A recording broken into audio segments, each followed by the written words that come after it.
What's up, everybody? I am Scott Melker, also known as the Wolf of Wall Streets, and I've got a very, very special guest today. This is one of my contemporaries and one who does it much bigger and better than myself, Nicholas Merten, who is the founder and mastermind behind DataDash, which is one of the largest cryptocurrency channels on YouTube and therefore in the entire universe, and something that all of us should aspire to who have channels of our own. But also, he's the founder of Digifox, which is launching soon, a platform that's going to allow anyone who wants in the world to get paid in cryptocurrency, Bitcoin, Ethereum, Litecoin, also to earn yields on those payments. So really compelling stuff. I'm excited to hear all about that. And of course, his thoughts on the current market conditions. Nicholas, man, thank you so much for joining. Scott, thank you for the very warm intro, man. It's good to finally make this happen and get to chat with you, man. Sure, it's strange. We've sort of been obviously in parallel universe and have had contact before, but never been face to face. So listen, I watched. I've been watching some of your videos as I tend to do. I'm a big fan, and it seems like you have very reasonable views actually on where we're at in the cycle and what's likely to come. Can you just give me sort of your overarching view on where we're at with Bitcoin and then altcoins? Yeah, man, I appreciate it, Scott. I think that the biggest thing that people struggle with in crypto is time preferences and time like expectations. You know, the biggest thing that I struggled to get across to people, and I was like shouting through the roof on in May, and I've had many wrong calls in the past as well as right ones, but one of the ones we got really right was during the May correction. A lot of people were confident that the cycle top was in, right? This was it. It was 65K. And then from there, we had this major 55% decline, and we were heading to 20K, 15K, we're going to continue that sell off. But actually, after around the 50% dip range, we started to average in heavy into the market. And the reason I was so diligent on this is due to the fact of the cycle length. So from where, people analyze cycles differently, but I'd like to analyze cycles generally from bottom to top, right? You think about what's the prime best opportunity to get in, the lowest price difference from the peak value. And of course, you'll never time either end, but that's the general focus point. And what I noticed is the time preference was way too short. Like for this to be the cycle top from the bottom, this would have been one of the shortest cycles in Bitcoin's history. So I was confident that what we really saw back in May was not only a normal correction that generally comes many times throughout bull markets, but was more extensively hit or more of an extended correction than usual because of the amount of leverage and credit in the system. So probably better than anyone, Scott, you're a trader, like about the amount of leverage in the system right now in derivatives platforms, as well as platforms that I love like Celsius and BlockFi. The only reason there's those yields are because people are borrowing stable coins, they're borrowing crypto for various purposes in order to increase risk in their positions, but potentially increase rewards. So this has two effects on the cycle. It has an effect that leads prices to climb up even faster than they normally would. So you think back in 2019, when we had set in the bottom of the bear market in the winter or December 2018, we had one of the biggest recoveries up to 14K. That was far beyond where we should have been. And even this rally up to 65K was probably ahead of time. We shouldn't have gotten up there that quick and made these kind of returns. The same goes for the corrections, right? Because as much as you can use extra credit to push up values in the market, you could also use the domino effect reverses. You start to have a domino effect on the sell side as people get liquidated and the underlying positions that allowed them to borrow that credit in the first place. So to your question, I know I rambled on a bit, but to put it to your question here, where are we at? I think we're midway through. I think our top expectation for this cycle is going to be around 200K. On the optimistic end, on the pessimistic end, about 150K, which isn't half bad. But I do think so pessimistic. I know, right? I'm absolutely bearish. 2.5x from here seems reasonable as a pessimistic expectation. Exactly, sure. And that's like, and that's in like the safest. Yeah, it's like the safest asset as well, right? So that's like really good returns. But the one thing I probably differ on, and I would love to get your take on it as well. I think that a lot of people are expecting the cycle to end sooner than it's probably going to. Some people are calling for this quarter. They're calling for Q1 of 2022. I generally think that Bitcoin is going to set in its new all-time highs in Q4 of 2022. So about a year out from now, like November of 2022. And the reason I say that is because generally speaking, I go off of the theory of expanding cycles. As you're going through each new cycle, they not only generally take longer, about 11 to 13 months more than the previous, But outside of that as well, they generally make lower multiples than before. So that's why I'm also not calling for 500K or a million or anything like that. But that's my general thesis. And I think what the May correction proved is that there's a lot of liquidity in this space, so that even if we get to 100K, and I'm not doubting that for a moment, that in the next couple of months, we can reach 100K very soon. But I do think that that's not going to be the cycle top. And we're going to have another major May-styled correction, another 30, 40, 50% correction that's going to then again build another base and then leapfrog a final rally towards 200K later on in 2022. So that's my general thesis on it. I definitely differ from a lot of people on that, but I always like to be a contrarian at the end of the day. Yeah, it's contrarian in time preference, but I don't think it's contrarian conceptually. And I think that it's very hard to attach a time, and people tend to just kind of get FOMO and go for the earliest date possible. I think what you're saying is actually very reasonable. And people forget that a higher low happens in a bull market, right? So a 50% correction and another 50% correction from higher, that's just bull market price action, right? And there's nothing wrong with that. And frankly, the moment that they get the most terrified and panicked is right at the support where it's obviously going to bounce, like you said, at 30,000. Listen, I started buying the dip at 57,000 on the way down from 65 and didn't stop till 29, right? And every one of those is in profit now because I'm pretty patient. And I was also confident that it would get up. So I tend to agree with you. I honestly don't know when it will happen. I can tell you that my team took an average of all of the price models and predictions we could find, from Willy Woo and Plan B, right, stock to flow, all the way down to the people who were saying 3,000. And the average was about 235,000. So, the wisdom of crowds, they're terrible at making predictions, but very good when you average them, the old parable of the ox. So I think it'll be in the 200, 230 range. I tend to agree with you. So what do you think will happen with altcoins based on what you're seeing there with Bitcoin? Yeah, man. I think one of the most important things that I watch for when it comes to altcoins is altcoin dominance. It's a big market metric for me because it's also a sign that showcases the risk attitude in crypto, right? As you go more into altcoins, you're going into lower market caps, you're looking for higher returns. And I think right now that altcoins, still where they stand, I can't remember the exact metric. I think we're around like 56, 57% market dominance now. I think that we're going all the way to 75% in this cycle.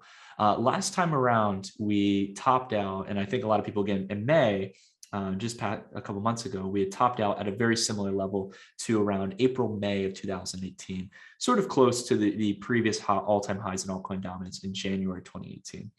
And a lot of people think, see, we're going to top out at the same range here. That's it, right? But I think, guys, like there's always new projects coming in. There's, along with that as well, an infinite amount of altcoins that can exist. Bitcoin is just clearly, right? Yeah, there is literally infinite amounts. We've seen Squid Game token and all these stupid things. Not saying they're good ideas, but what we can see now is that there's an infinite creation of altcoins, and an inevitable reality I think we have to face that just is based and rooted in logic, that altcoins are going to capture more of that dominance, right? Now, we understand that I think at the end of the day, that market cap valuation isn't always liquid. And outside of that as well, it doesn't mean that Bitcoin is going down. But I think that in each cycle, we're going to set in those highs, and having a general expectation here. And we do a lot of TA on the channel on this, that sometime after that November top in 2022 or whenever it happens, like you said, it could really happen any date, we would have a spring up in altcoin dominance, just like we saw at the beginning of January of this year. And outside of that as well, back towards the end of November and early December into January and February back in 2017 and 2018. So that's my general thesis. I'm curious, so do you think like 75% is too high, or like what's your take on that? I don't think it's too high at all for all the reasons that you said. And it's funny, you hear most people talk about a descending Bitcoin dominance and barely talking about an ascending altcoin dominance, but it's somewhat of just an inverse version of the same concept, right? And I talk about exactly what you did all the time. Actually, I just say, listen, like, I'm just going to keep making more altcoins. Are naturally going to increase the dominance of altcoins versus Bitcoin. And I think we're also going to start to see more institutional interest down the risk curve, Ethereum, obviously, and then into some of the other coins, and burgeoning interest in metaverse and DeFi and all of these things. So I just think it's not an insult to Bitcoin, as you said, right? Bitcoin doesn't have to be the majority of the market to go up. In fact, for anyone who's invested in anything beyond Bitcoin, I think your literal dream is for Bitcoin price to rise and altcoin dominance to rise with it. Right. Exactly. Because then everything is beating Bitcoin and making money, and you're just printing it hand over fist. So I tend to agree with you. to that point. But very recently, I mean, this week we've seen some pretty crazy volatility, right? We saw new all-time highs progressively day after day after day.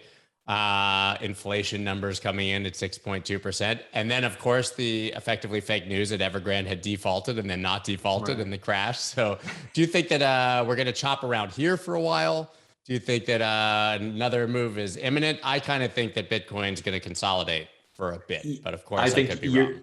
You're spot on. And the reason I say that, Scott, is like the problem that people, like as terminology becomes bigger, everyone's starting to learn about the term price discovery. So when you're at new all-time highs, there's no resistance, right? And you think, cool, then it's just gonna break out higher. It's done that in the past. But as you said, Scott, I completely agree that what we're seeing in this market that's a bit different is what's really driving these rallies is leverage and credit, right? Like people taking extra risk, and then the institutions and other additional buyers coming on when it's trending.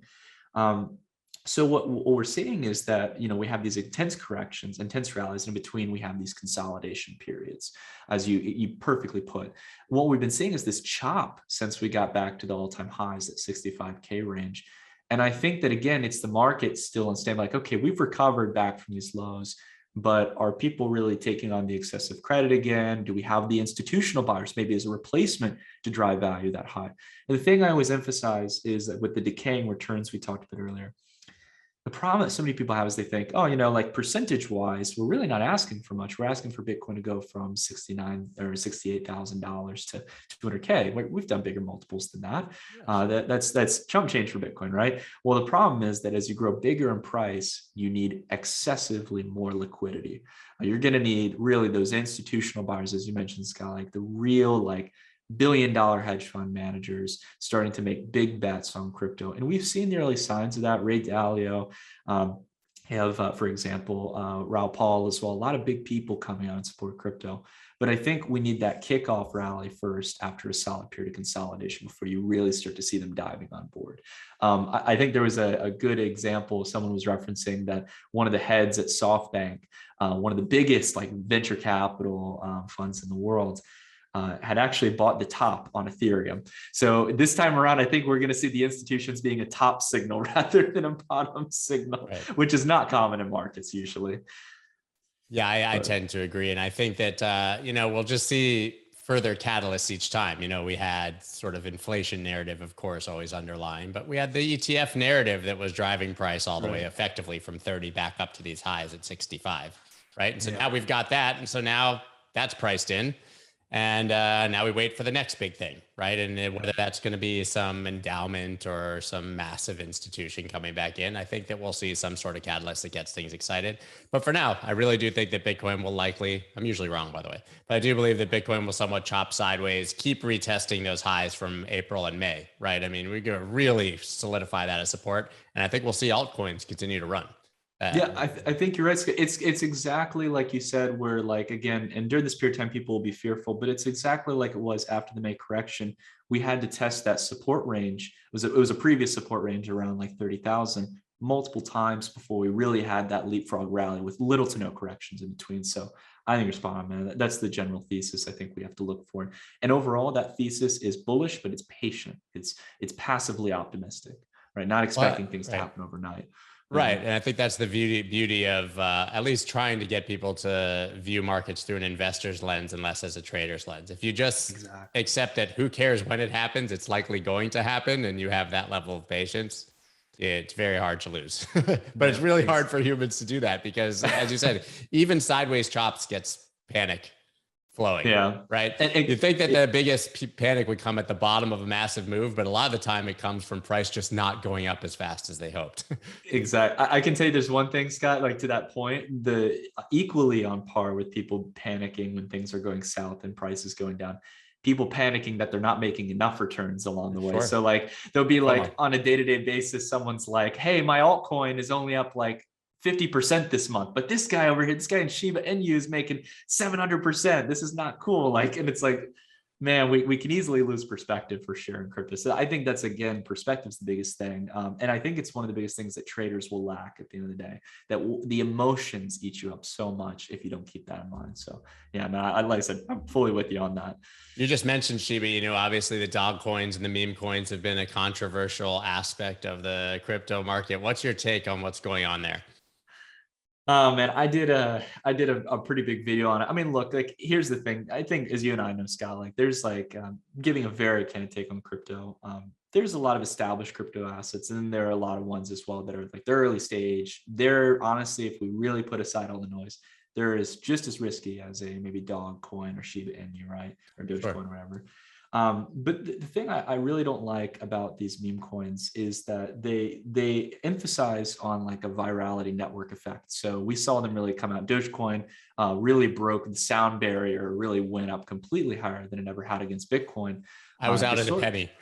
Yeah, exactly. I thought right. it was going to be the same Doge cycle I've been trading since 2016. So I was right, like, a penny is the highest it's ever gotten. I'm out of here. 70 cents. You're exactly right, man. Like that was, for me, that was my same mentality. And I was like, oh yeah, it's the guys, if you look at the long-term chart against Bitcoin, this is where you get out, right? Set of waves. Yeah. And it changed the game on something. So I'm very humbled by that, but I wanted to learn from it. And I think that it hyper drives these Shiba Inu meme coins, because memes they're a language. They allow us to resonate and laugh about things. But I think the problem with it is that there is no team behind these. There are no fundamentals that will sustain those valuations. Like if we actually get to the point where I'm using Dogecoin or Shiba Inu as a currency, then I would maybe give it some more room. But I think the problem is that this is, more than anything, the ability to make hyperly large returns, but also have dramatic corrections. And the unfortunate reality is I think that retail traders, most of us in this case, all participating in the market, are going to lose out trading them because they don't know how to properly play those cycles and be able to look at the proper data science models to see when user traffic talking about these tokens on social media platforms is decaying or growing. So that's my general take. I'm curious, do you have a take on it, Scott, or like? I agree generally with everything you said. I think there's a trader's dream, Shiba Inu. If you're looking for something to trade with high liquidity and volatility, you can get in and out of a large position and make some money. Absolutely right. The problem for me is that most people who come in view them as investments, and they're not, right? So I think like if you can separate the mentality of a trader and an investor, once again, they're the greatest assets probably to trade if you're trying to do that because they have huge moves and you can trade it in size. But it's the people who come at you and tell you about the 10 fundamental use cases of Shiba Inu and that they heard that it was, going to make them rich, because of course they're not going to sell when it goes up anyways, right? Exactly. Problem is, to get rich on a meme coin that's good for a trade, you have to actually sell it near the top, and nobody does that. So I agree. I think they're very dangerous. My optimistic view says, hey, it's good for crypto because it brings people to the market. Maybe they'll transition into other things. My pessimistic view is they'll lose a lot of money. They'll hate the crypto market and they'll never come back. So I don't really know which one of those it is. To the point you brought up earlier, Scott, I don't mean to deviate too much, but like to your point about like bringing people into the space, we want to make sure they have like a good experience, right? And I think, again, as you mentioned, the vast majority of people are going to lose on these trades. Really, at the end of the day, that's what they are. And I would say the winning way, I would say, about if you really want to invest in meme coins or put money into it, I always say think of it like a lottery ticket. You wouldn't spend more than $100-$200 on lottery tickets, right? That's kind of like the threshold. So putting in $100, if you can afford to lose it, hey, by all means, that's totally cool. Have fun. Yeah, exactly. You can do it with penny stocks and do it with whatever, right? But I think the one of the things you brought up earlier, and I'm really interested to get your take on it, because I definitely have some expertise in the area, and like I've been a gamer myself throughout my life. I'm curious, what are your thoughts, man, on like the metaverse and NFTs? Because you were talking about giving people a good experience into the space, and I got to say, I think Axie has proved one thing, Axie Infinity, which is that you can build a great experience. As long as you're having a game that's growing and bringing in more people, you can bring in a great experience for people getting into crypto and setting up a MetaMask wallet. What's your take on it, man? Funny. So when I mentioned in the intro that you were better at this than me and we should aspire, you just stole my next question for you. So that literally what I was going to ask was say, what are you most excited about with all these things with DeFi, NFTs, metaverse? Clearly, we're seeing a move towards decentralized social networks, right? Twitter's talking about it this week. Solana's talking about it this week. They're all talking about it. I agree with you. And actually, I think I said it on a live stream this morning. I said that, I think the gaming, metaverse, NFTs, that is the secret pill for getting people into crypto, because people love collecting, right? People love playing games. They love having experiences that take them out of their real life. Like, we can tell people to buy Bitcoin and buy Ethereum and buy these things all day, but that's boring to them, right? It's exciting to you if you really, truly, deeply care about the use case. But your average person just wants something that they're comfortable with and familiar with. And collecting baseball cards or collecting shoes or collecting Pokemon cards, whatever it is, those are things that people have experienced in their lives. And everyone has played video games. So I think I think Brian Armstrong from Coinbase even said that he thought that NFTs would be bigger than all aspects of the rest of the crypto market put together, right? I think he said that today or yesterday.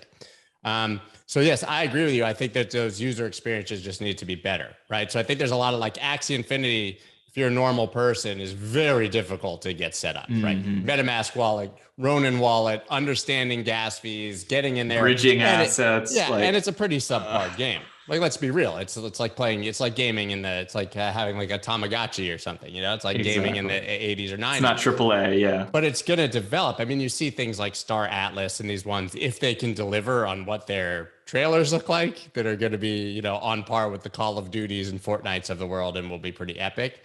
But I do think that plenty of people will be making a living in the metaverse doing things that they enjoy a lot more than their real jobs in the real world. Yeah, man. At the end of the day, who could ask for more than that? Yeah. No, I was going to say, to be honest, Scott, like towards the question for myself, like I have to say I've had a bit of like an inflection point, because to be honest, I came from a gaming, but like I've gamed throughout my life and stuff, as well as you're mentioning, like playing those AAA titles, right? And the problem that I always ran into is that in crypto, the only thing to me that actually looked like it would get some degree of adoption is DeFi. But I got to be honest, as someone who's been invested in DeFi, who's been really supportive of that trend, even during the depths of the bear market, I got to be fair, it's not moving fast enough. And there's still a lot of unanswered questions and barriers to getting DeFi mainstream. Whereas, as you mentioned, people are familiar with games. They want to collect things. They're familiar with these kinds of avenues. And if you can start to build something, again, that's not only more of a fun game to play than Axie, that's more marketable and more mainstream, you get a AAA title on board, better user experience. I mean, just having some exposure to some of these companies in the space, I think, is incredibly important. So that's something that we've talked about a lot, where we're thinking about, at least for myself personally, I'm thinking about having some kind of percentage allocation in my portfolio towards the metaverse, NFTs. At the same time, the one area I'm a bit cynical is, not like negative on, is just the original NFT market. I'm negative on it. If you don't want to say it, the JPEG market, is absurd. Yeah, the JPEG market. That, to me, I gotta be honest. Having an in-game item, like I've seen it with CS:GO skins, like in Counter-Strike, like people will pay serious money for in-game items they can use, right? But a lot of the JPEG market, NFTs, to me, it's noise, and there's a lot of manipulation, just personally speaking. But I believe it's cash grabs. Like, nobody cares about your trippy turtles penguins or mooning monkeys or whatever. Those are things that are made to get money, and they're cute and they have a community, but those won't be here in 10 years, right? There are NFT pieces of art, but listen, it's the same as any cycle, right? You get everybody floods into something when it gets hot, then eventually the sort of hype dies down, most of it dies, but the best stuff continues on and is like the most valuable things you'll find in the future. It's like the stock market, the internet boom of the 90s. Yeah, most of those companies were crap and went to zero, but that's how we got Google and Facebook and and Amazon. So I think that I totally agree. I think that JPEG market aspect of it is kind of nonsense. When we talk about mainstream adoption and what's going to get us there, you obviously believe in mainstream adoption. That's possible because you've founded and have created Digifox. I would love for you to talk about that, because I think it's such a compelling idea and platform, and something that's so needed. Sort of like marries, in my understanding, a few things that are out there that haven't quite been put together yet that people need. Exactly. Yeah, the whole idea, Scott, I appreciate, man. The whole idea with Digifox was kind of taking the culmination of everything I learned from my YouTube channel over the past couple of years.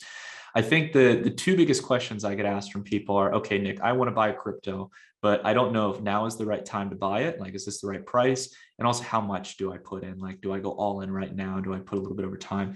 And I genuinely thought about what kind of solution out there still doesn't exist that could actually service that need.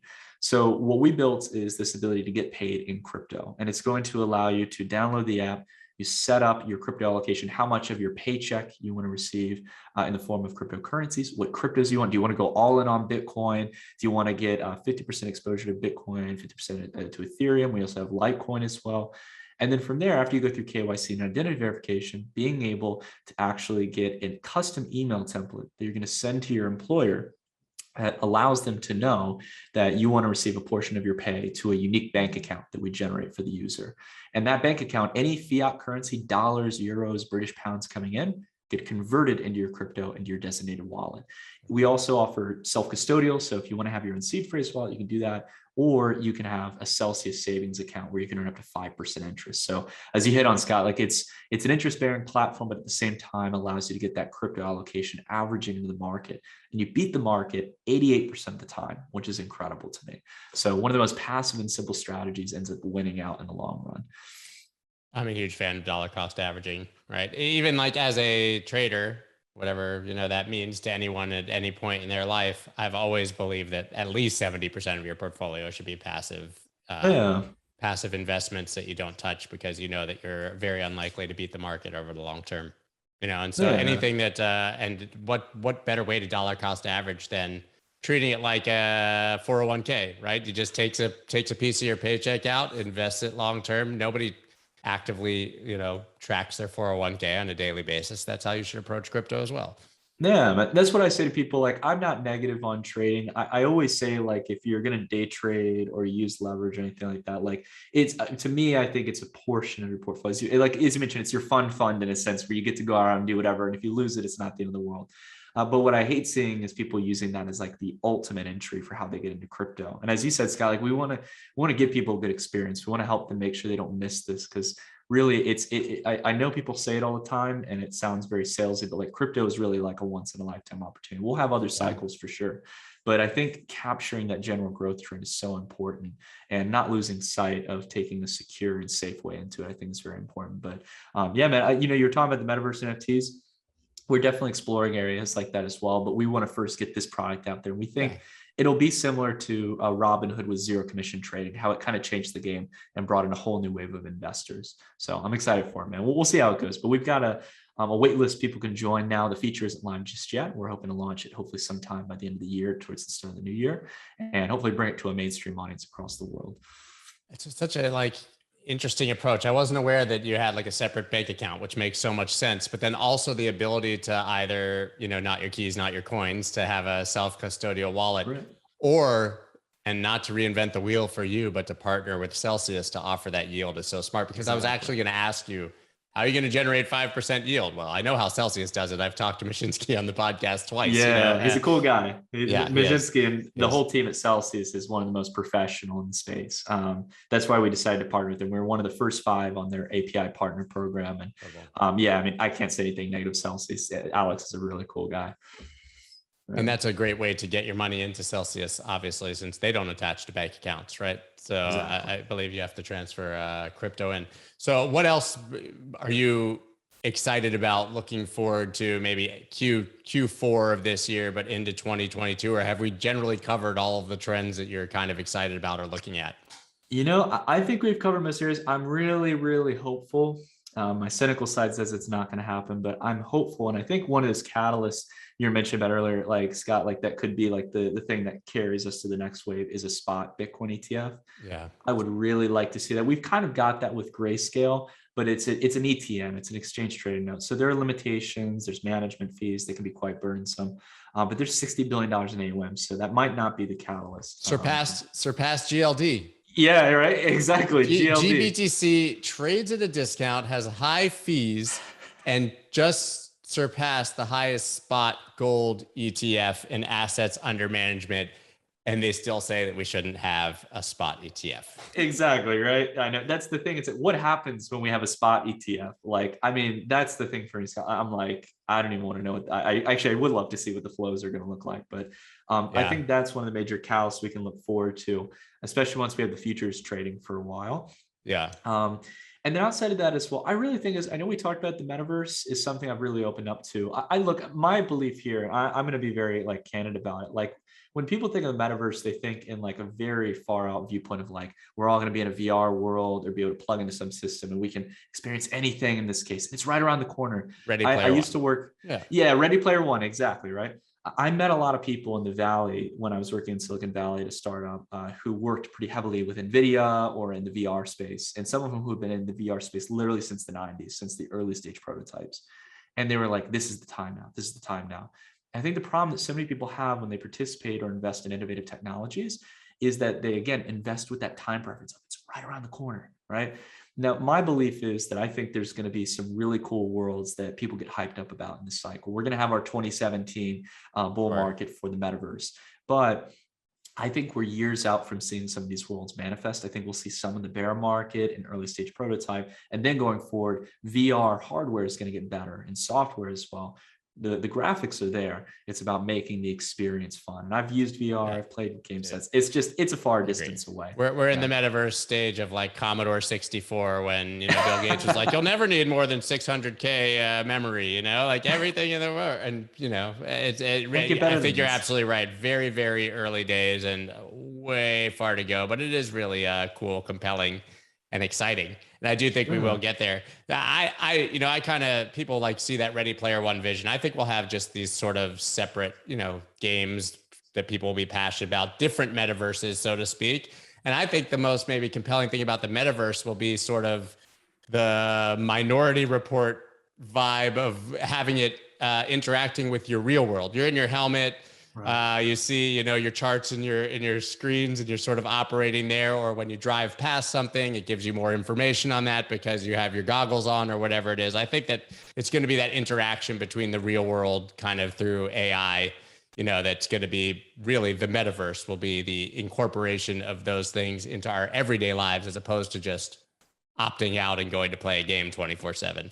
Yeah, no, I agree. I think it'll embed more and more of our lives, but it's gonna tackle in areas where it makes sense, like education or being able to understand new concepts and learn in interesting ways. So, yeah, I think I found out yesterday that guys that they're like I interviewed a guy named Dave Noddig, who's an ETF specialist, and he said he has friends who are traders that trade with a VR helmet on and have their charts in the helmet. Really? And they said that, I was like, wow, I would find that so distracting. And he said, actually, it was kind of like you're only focused on that because it's right there. And literally there's a community of people he knows that trade with VR, with Oculus helmets on, with their charts in front of them and actively doing that without being in the real world. I thought that was there's a lot of tools you can use, like I think there's like I forget what it's called, it's desktop something, but it basically allows you to like plug into your computer and see the whole interface and stuff. Cool, and it's a pretty cool concept. I can't get there mentally, I don't think, but it's really cool. I don't know if it's for me. I'm a boomer though in this space. I think we all know that. So where can everybody keep up with you and check out everything that you're doing? And of course, get on the wait list for Digifox. Yeah, for sure. If you're interested in sign up for the waitlist for Digifox, you can go to digifox.finance and download the app on iOS or Android, and basically go ahead and join the waitlist.